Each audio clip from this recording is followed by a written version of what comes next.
আসসালামু আলাইকুম। প্রিয় দর্শক, অন্য মঞ্চের আলাপচারিতায় আপনাদের সকলকে আমন্ত্রণ জানাচ্ছি। বন্ধুরা, প্রীতি, সালাম এবং শুভেচ্ছা নেবেন।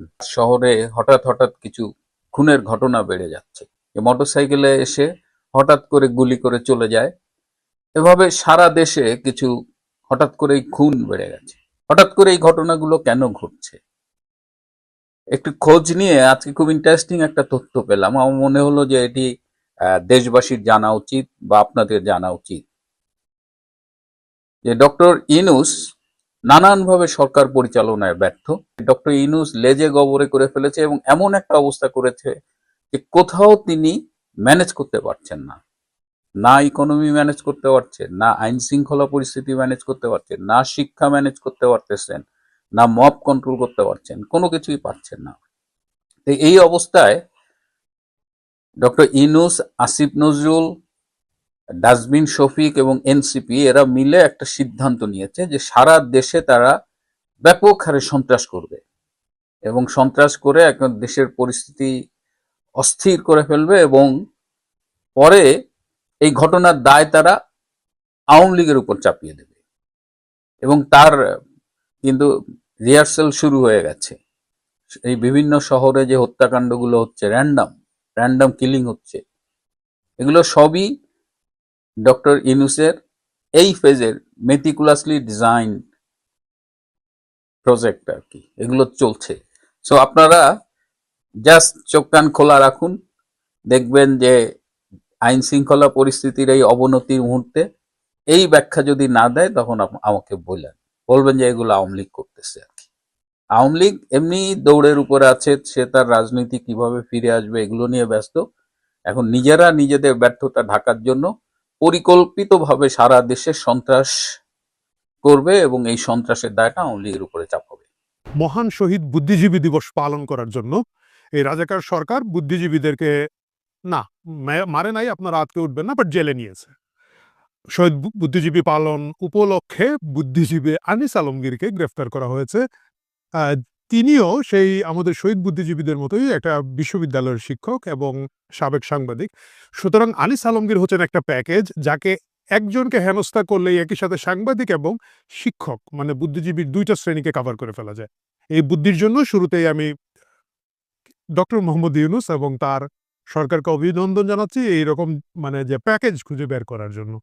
তো আনিস আলমগীর যখন গ্রেফতার হলেন, আমি খবর পেলাম যে তাকে ডিবি কার্যালয়ে নিয়ে যাওয়া হয়েছে। তখন আমি খোঁজ নেওয়ার চেষ্টা করলাম যে আনিস আলমগীরকে কেন ধরে নেওয়া হলো, মানে উনি কি করেছেন, কি এমন অপরাধ। এবং তারপরে আমি একজনকে জিজ্ঞেস করলাম, সে বলল ভাই উনি ওই হাদিনাবুতিতে আঘাত করে দিয়েছেন। তা আমি প্রথম বুঝি না যে হাদিনাবুতি কি। এটা আপনি জানেন না, বাজারে এসেছে নতুন অনুভূতি। আগে ছিল ধরেন ধর্মানুভূতির জন্য লোকজনকে গ্রেফতার করা হতো, তারপরে বিগত সরকারের সময় ছিল আপনি যদি বঙ্গবন্ধুর বিরুদ্ধে কিছু বলেন, মুক্তিযুদ্ধ এবং স্বাধীনতার বিরুদ্ধে কিছু বলেন, যেটা বিশ্বের বিভিন্ন দেশেই আছে, যে স্বাধীনতার তাদের কোর ভ্যালু যেটা রাষ্ট্র এবং জাতির সত্তার, তার বিরুদ্ধে কথা বললে গ্রেফতার করা হয় বা এক ধরনের শাস্তি দেওয়া হয়। সেটা ধরেন দেশানুভূতিতে আঘাত বলা যেতে পারে। আর এখন নতুন এসেছে হাদিনাভূতিতে আঘাত, মানে হচ্ছে আমাদের যে হাদি নামের একজন যিনি ছিলেন ইনকিলাব মঞ্চে, যিনি গুরুতর আহত অবস্থায় এখন হাসপাতালে চিকিৎসাধীন আছেন, তাকে মকারি করার কারণে আনিস আলমগীরকে গ্রেফতার করা হয়েছে। ঠিক আছে, একটা লোক আহত হয়েছেন, হাসপাতালে আছেন, তাকে নিয়ে কেন মকারি করা হবে? তো আমি আর একটু খোঁজ খবর নেওয়া শুরু করলাম যে কি এমন আনিস আলমগীর করলেন, মানে এটা তো আসলে খুব খারাপ কাজ হলো যে হাদি বা যে কেউ একজন লোক আহত হয়ে আছেন, তাকে আপনি মকারি করবেন কেন? তাকে আপনি পছন্দ করেন বা না করেন। তারপরে বললাম যে কিভাবে করেছেন, উনি কি গালি দিয়েছেন, উনি কি বলেছেন খুব ভালো হয়েছে, উনি কি বলেছেন, বলে না কিছুই করেন নাই, উনি ফেসবুকে নেহারি খাচ্ছিলেন। এখন আমি আবার কনফিউজড হয়ে গেলাম, মানে তাহলে কি নেহারি অনুভূতিতে আঘাত করা হয়েছে? মানে সরকার হয়তো কোথাও বলেছে যে তোমরা নেহারি খেতে পারবা না, তোমরা নেহারি খেলে বিহারীদের অপমান হয়, মানে এই সরকার যেহেতু একটু বিহারি প্রেমী সরকার, হয়তো নেহারির সাথে বিহারের মিল আছে, এই জন্য গ্রেফতার করেছে। তারপরে শুনলাম খুব উদ্ভট কথা যে না, যেদিন হাদি আহত হয় সেদিন সোশ্যাল মিডিয়ায় নেহারি খাওয়ার একটা ছবি দেওয়ার কারণে আনিস আলমগীরকে মূলত গ্রেফতার করা হয়েছে। কারণ সরকার যিনি চালান তিনি মনে করেছেন যে এটা হাদি আহত হওয়া উপলক্ষে আনিস আলমগীর এটা সেলিব্রেট করছেন। আনিস আলমগীরকে আমি দীর্ঘদিন ধরে চিনি এবং আপনারা যারা আমাকে সোশ্যাল মিডিয়ায় ফলো করেন তারা জানেন যে তার সাথে আমার কোনো ধরনের সুসম্পর্ক নাই। বরঞ্চ আমি যদি বলি যে খুব সম্ভবত আমার ফেসবুকের ২০ বছরের লাইফে একজনকে আমি প্রকাশ্যে ঘোষণা দিয়ে আনফ্রেন্ড করেছিলাম। Anis Alamgir is one of them. সেটা হচ্ছে একটা ব্যক্তিগত মামলা, ব্যক্তিগত আলাপের বিষয়। কিন্তু আনিস আলমগীরকে নেহারি খাওয়ার জন্য সরকার গ্রেফতার করে ফেলবেন, এইটা আসলে খুব মজা পেয়েছি ভাই। তো তারপরে এখন বাংলাদেশের কিভাবে কি চলে আপনারা জানেন যে এই ভূখণ্ডের একটা দুর্ভাগ্য বলেন সৌভাগ্য বলেন, এটা সবসময় বিদেশ থেকে চালানো হয়। এর আগে আমরা ছিলাম মহারানীর ব্রিটেনের মহারানীর অধীনে ছিলাম ২০০ বছর, এবং তখন মহারানী লন্ডনে থাকতেন। উনি তো আর গিয়ে ঢাকা শহরে বসে সরকার চালাতেন না, ওই ভূখণ্ড চালাতেন এইখান থেকে। এখন কি হচ্ছে, এখন বাংলাদেশের আওয়ামী লীগ চালান শেখ হাসিনা ইন্ডিয়া থেকে, তারপরে বিএনপি চালান তারেক রহমান ইংল্যান্ড থেকে, আর সরকার চালান পিনাকি ভট্টাচার্য ফ্রান্স থেকে। তো সবাই বিদেশ থেকেই চালান। আমার এটা নিয়ে কোনো ধরনের দুঃখ নাই, কারণ আমি নিজে বিদেশে থাকি এবং ভবিষ্যতে বলা তো যায় না, কোথাও কোনো সুযোগ পেলে দেখা গেল যে আমি একটা বিদেশে বসে একটা উপদেষ্টা হলাম আর কি। সো এইটাতে সমর্থন আছে, কিন্তু এই যে কোনো জিনিসের জন্য ফেসবুকে বলার সাথে সাথে সরকারকে অর্ডার দেওয়া হবে এবং সরকার গিয়ে ধরে ফেলবে, এইটা একটু বেশি বাড়াবাড়ি হয়ে গেল আর কি, মানে চোখে লাগছে। এই এইসব করার কারণে যে জিনিসটা হয়, সরকারের প্রতি যে মানুষের বীতশ্রদ্ধ ভাব, যে কোনো জিনিস যে বাড়াবাড়ি না করার জন্য বহু আগে থেকে বলা হয়েছে। ইভেন রাসূল সাল্লাল্লাহু আলাইহি সাল্লাম ১৪০০ বছর আগে ধর্ম নিয়েই বলে গিয়েছিলেন যে তোমরা ধর্ম নিয়ে বাড়াবাড়ি করো না। সেটা যে শুধু ধর্মের বিষয় তা না, যে কোনো বিষয়ে যে কোনো ধরনের বাড়াবাড়ি করাটা আসলে ঠিক না। মানুষকে তার কথা বলার স্পেস দিতে হবে। আনিস আলমগীরের বিষয়টা কি হয়েছে আসলে? আনিস আলমগীরের ভাই মারা গিয়েছেন মাত্র ১ দিন আগে। তাদের বড় ভাই, এবং আনিস আলমগীর বলেছেন পিতৃতুল্য বড় ভাই, একজন বীর মুক্তিযোদ্ধা, তিনি মারা গিয়েছেন। মারা যাওয়ার পরে যেটা হয়েছে, এই শোকগ্রস্ত পরিবার তারা তাকে কবর দিয়েছেন, এবং কবর দিয়ে বাসায় এসে যেটা হয়, সাধারণত আমাদের যে বাড়িতে কেউ মারা যান, এই ফ্যামিলিতে আসলে রান্নাবান্না করার কোনো পরিবেশ থাকে না, পরিস্থিতি থাকে না, এবং লোকজন তখন কি হয়, পাড়া প্রতিবেশী আত্মীয় স্বজনরা খাবার দিয়ে যান, বিভিন্ন ধরনের খাবার দিয়ে যান। ঢাকা শহরের যে মেট্রোপলিটন অবস্থা, এখানে আসলে বাড়ি থেকে রান্না করে কেউ কাউকে খাবার দেওয়াটা আগের মতো এত সম্ভব না। যার কারণে আমি নিজে দেখেছি ঢাকার বিভিন্ন জায়গায় হয়তো পরিবার খুব দ্রুত কিছু খাবার কিনে নিয়ে আসেন, এবং খাবারটা কিনে নিয়ে আসার জন্য সুবিধাটা হচ্ছে, যেমন আমি নিজেও অনেকবার করেছি, অনেক আত্মীয় স্বজনের কেউ মারা গেলে বা বন্ধু বান্ধবদের কেউ বাবা মা মারা গেলে, সাথে সাথে দেখা যাচ্ছে হয়তো একটা বিরিয়ানি দোকানে গিয়ে বিরিয়ানি বা তেহারি টাইপের কিছু প্যাকেট করে ৫০টা ৬০টা প্যাকেট করে নিয়ে আসা হয়।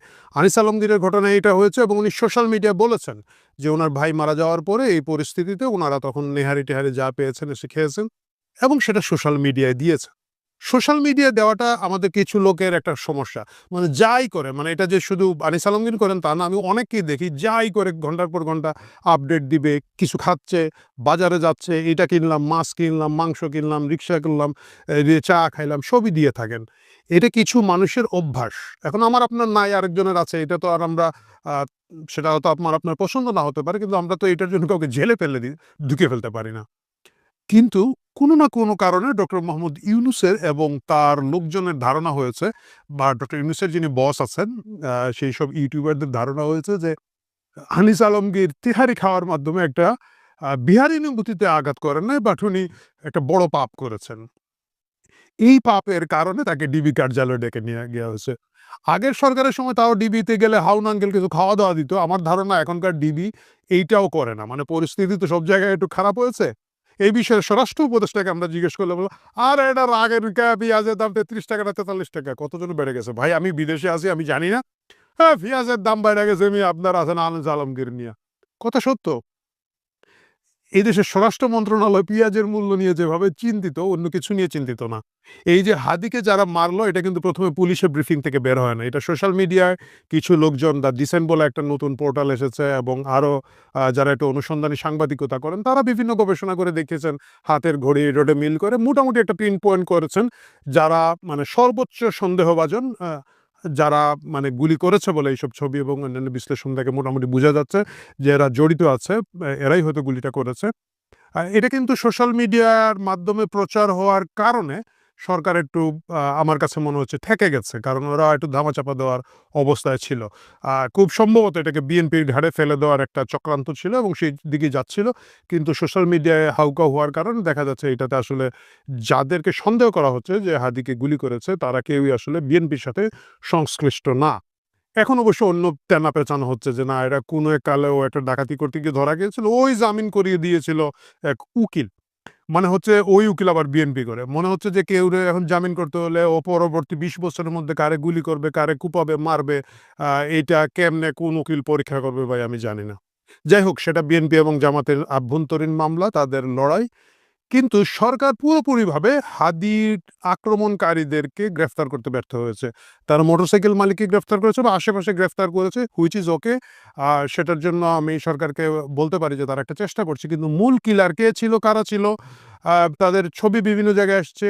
অনেকে দাবি করছেন তারা ইতিমধ্যে দেশের সীমান্ত দিয়ে পার হয়ে গিয়েছে এবং সেটা 24 ঘন্টার মধ্যে পার হয়ে গেছে। এত বড় একটা আলোচিত ঘটনায় সরকার কিভাবে সীমান্ত দিয়ে লোকজন পার হয়ে গেল, যদি গিয়ে থাকে বা দেশের ভিতরে থাকলে আজকে তথ্য প্রযুক্তির যুগে কেন তাদেরকে গ্রেফতার করা হয় নাই, এই জবাব না দেওয়ার জন্য, এইটা ধামাচাপা দেওয়ার জন্য কোথা থেকে এসে আনিস আলমগীরকে গ্রেফতার করা হয়েছে।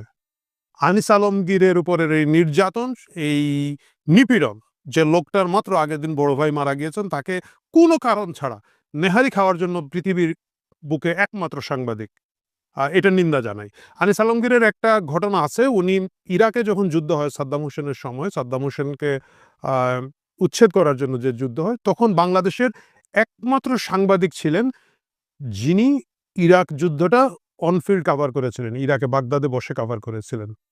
আনিস আলমগীরের ভাগ্যে এখন সেই তকমার বাইরে নতুন তকমা আসলো, বিশ্বের একমাত্র সাংবাদিক যিনি নেহারি খাওয়ার জন্য গ্রেফতার হয়েছেন।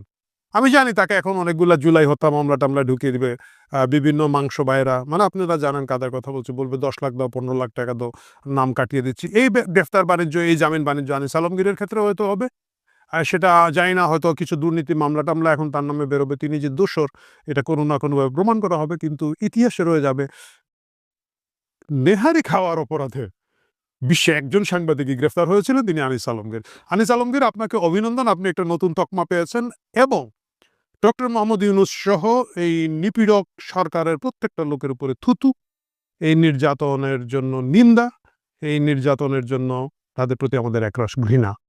এই জাতীয় কথাবার্তা এগুলো কেন হয়েছে আমি পরে বুঝলাম যে এগুলা, যে নিউ ইয়র্কে পলাতক একটা ইউটিউবার আছে, কুত্তার জীবন যাপন করে সেখানে, কারণ সে ওইখানেও কোনো নাগরিক হতে পারে নাই, বাংলাদেশেও ভয়ে আসে না।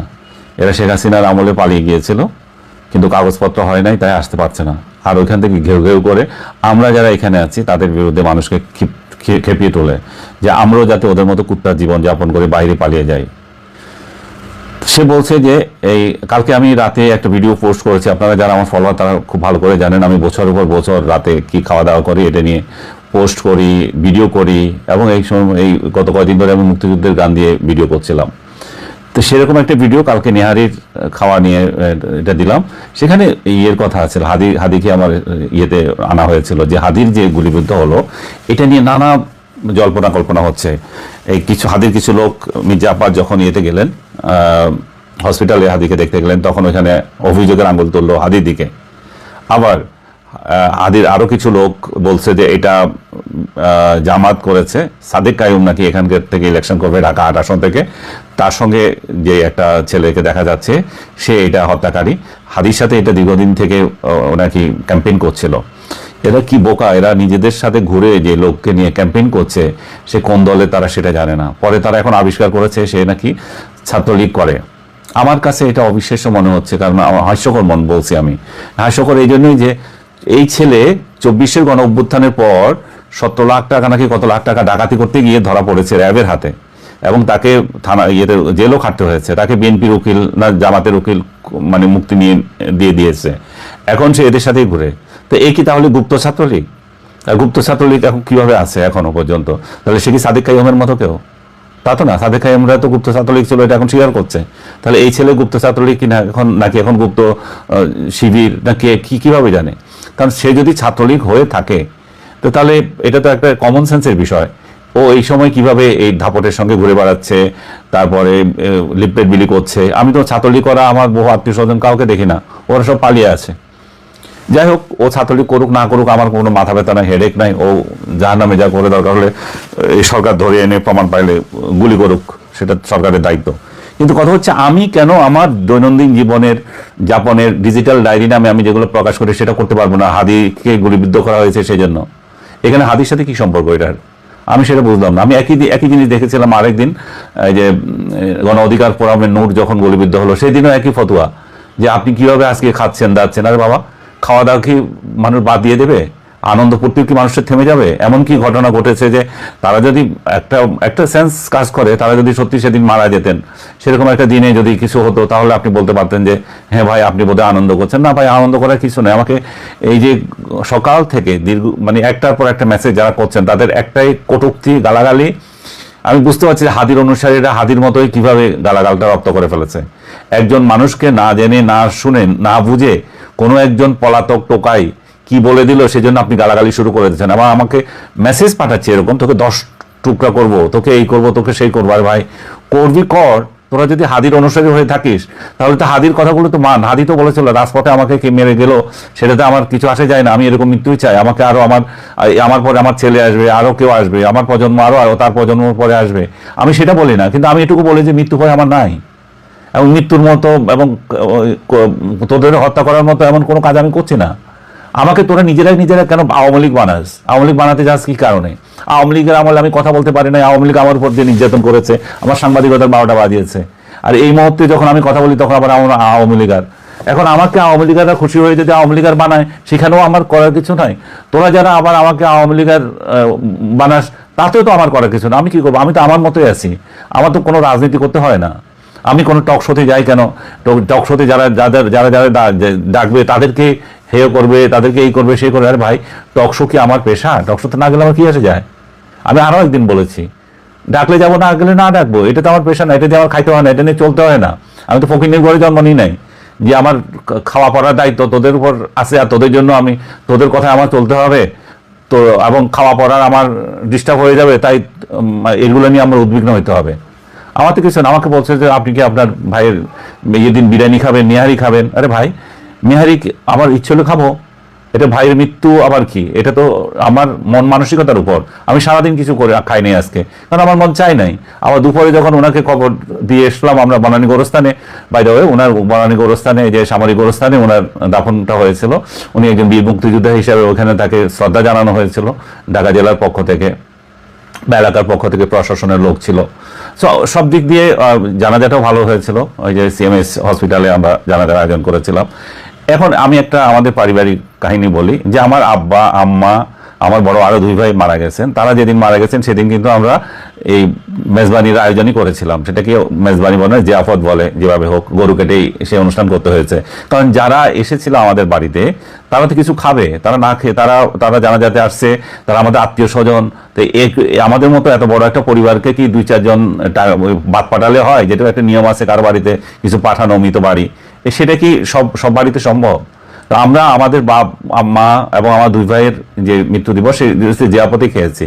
আজকেও জিয়াপত খেতাম যদি সেটা আমাদের বাড়িতে হতো, কারণ বাড়িতে হয় নাই। ভাইয়ের ইচ্ছা অনুযায়ী ঢাকাতেই তার জানাজা হয়েছে। এবং এই মুহূর্তে বাড়িতে আসলে এই সমস্ত আয়োজন করবে, আমার যে ভাইরা ছিল তারাও মৃত। এটা আমার পক্ষে তো গ্রামে যাওয়াই হয় না। সো আমরা ঢাকাতে এটা শেষ করেছি। এবং তোমরা যারা এটা নিয়ে ভীষণ উদ্বিগ্ন, আমি কি খেয়েছি? আমি দুপুরে সেই বিরিয়ানির মতোই জিনিস খেয়েছি। তাতে কি হয়েছে? এটা কি আমরা কি হিন্দু যে আমাদের করতে হবে, যে নিরামিষ খেতে হবে এতদিন, মানে ভণ্ডামি শোক করতে হবে, ভণ্ডামি শোক দেখাতে হবে? শোক তো নিজের মধ্যে না, শোক দুঃখ এগুলো তো নিজের মধ্যে, এগুলো ফেসবুকে প্রকাশ করতে হবে। ভণ্ডামি করার আর জায়গা পাও না। আরেক ভণ্ড লিখেছে আমার কি জানি হায়াত দিয়ে তাকে বাঁচিয়ে দাও। আরে বেটা, তোর হায়াত দিয়ে তোকে বাঁচিয়ে দাও, সেটা কি নিজ থেকে বলছিস? আমার তো মনে হয় না। তোর মতো ভণ্ড যে একদিন একজনের কথা বলে, আরেকজন গালাগালি করে, সে আবার বলতেছে আমার হায়াত দিয়ে হাদিকে দিয়ে দেয়। যাই হোক, আমার হায়াত দিয়ে আমি হাদির জন্য চাই নাই। আমি হাদির সুস্থতা কামনা করে কালকে দুপুরেই তার ছবি দিয়ে পোস্ট করেছি। এবং এই যে অসুস্থ রাজনীতি, এই যে প্রতিপক্ষকে মেরে ফেলা, এবং এর বিরুদ্ধে বলেছি।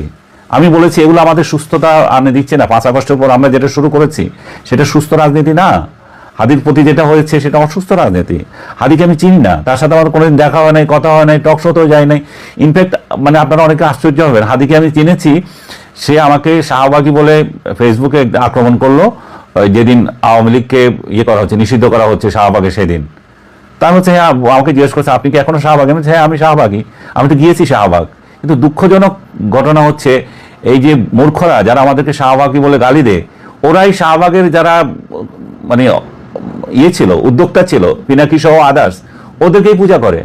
আর আমরা তো এখানে দেখতে গেছি তামাশা, আমাদেরকে বলছে শাহবাগী। তো বল শাহবাগী, শাহবাগী গেছি, শাহবাগী যদি হয়ে যায় ঠিক আছে। আমার আইডিওলজিতে তো এটা এমন না যে যদি আমাকে বলছিস সেজন্য আমি অস্বীকার করব না, আমি শাহবাগে যাই নাই। দেখ, আমি যেটা বলতে চাচ্ছি সেটা হচ্ছে যে আমাদের মন মানসিকতা, যে আমরা যে একটা এদের নিয়ে আরেকটা কথা বলতে হবে। এরা যে মৃত্যু সংবাদ আমি যখন দিচ্ছি সেখানে অনেকে হাহা রিয়েক্ট দিচ্ছে, আমাকে অনেকে দেখাচ্ছে, দেখেন আপনার এখানে এতজন লোক হাহা রিয়েক্ট দিচ্ছে, বোধহয় 70 জন না 170 জন এরকম। দিতেই পারে, এটা তাদের রুচি, তাদের শিক্ষা।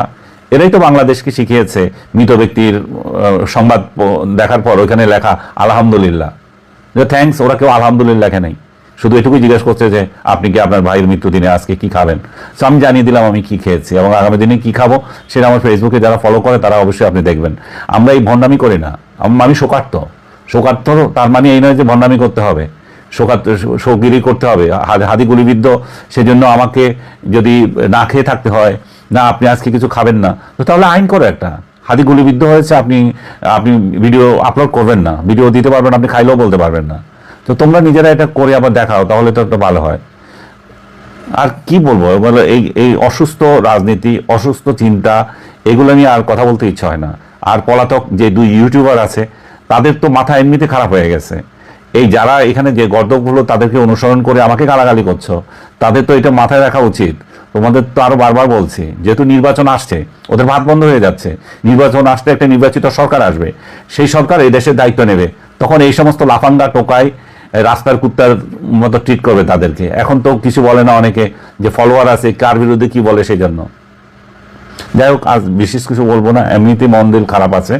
আর আপনারা আমার ভাইয়ের জন্য একটু দোয়া করবেন, উনি খুবই ভালো লোক ছিলেন, একটা হঠাৎ করে মৃত্যুবরণ তার, এবং সে আল্লাহ তার একটা বড় খায়েশও পূর্ণ করেছে।